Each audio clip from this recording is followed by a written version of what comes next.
We're actually taking people that are criminals, very, very hardened criminals in some cases, with a tremendous track record of abuse and problems, and we're getting them out, and that's what I said I would do.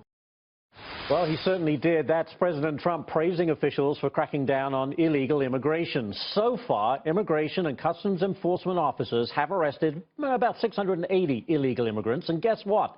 The feds say that 75% of those arrested had prior criminal records. And check these out. Offenses such as homicide, weapons charges, sexual assault of a minor, sexual assault, sexual abuse. Despite those violent crimes, critics of the immigration crackdown are still crying foul.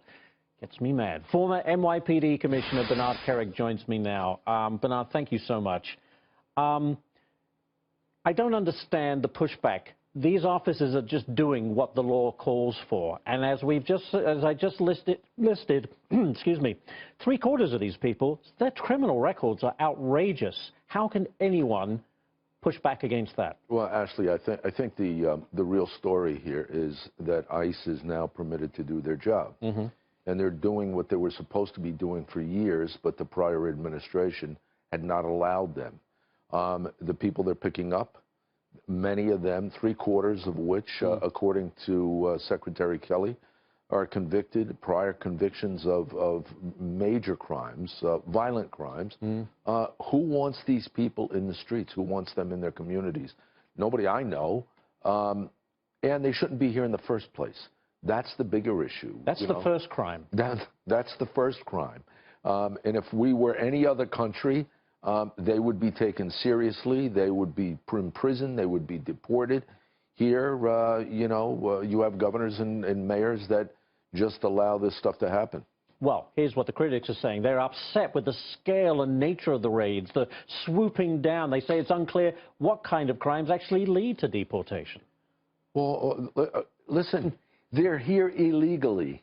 Okay, that leads to deportation, number one. Number two, they've been convicted of other crimes. I don't want them here. And I don't want to pay, especially if it's not violent, really violent crimes where I want them to be imprisoned. I don't want to pay for them to sit in the prison at $100, $150 a day. Get them out of here. But you know what, Judge Napolitano, speaking on an earlier show, put this in perspective. He said these people have the right to a defense in court. And the taxpayer pays for not only the prosecution and the defense, and it can cost, while it goes through the entire system, $250,000 per illegal immigrant. Well, that makes me insane as it is. They shouldn't have any rights. They're not American citizens. Right. They should have no rights. It's just like the refugee issue. You know, they don't have a right to come into this country. It's a privilege to come into the country. Can we turn the dialogue on this issue? You're saying we're talking about this because they're actually enforcing the law. As we go forward, can President Trump actually enforce this law, which hasn't been enforced for years? Well, he's doing it now, and it's going to continue to get done. You know, ICE is on a mission. The mission is directed by the president. This is what the president said he would do during his campaign. He's just carrying out U.S. law. That's what this is. It's U.S. law. And law enforcement are behind it? Absolutely, 110%. All right. Bernard Kerik, thank you so much for being here. Appreciate it.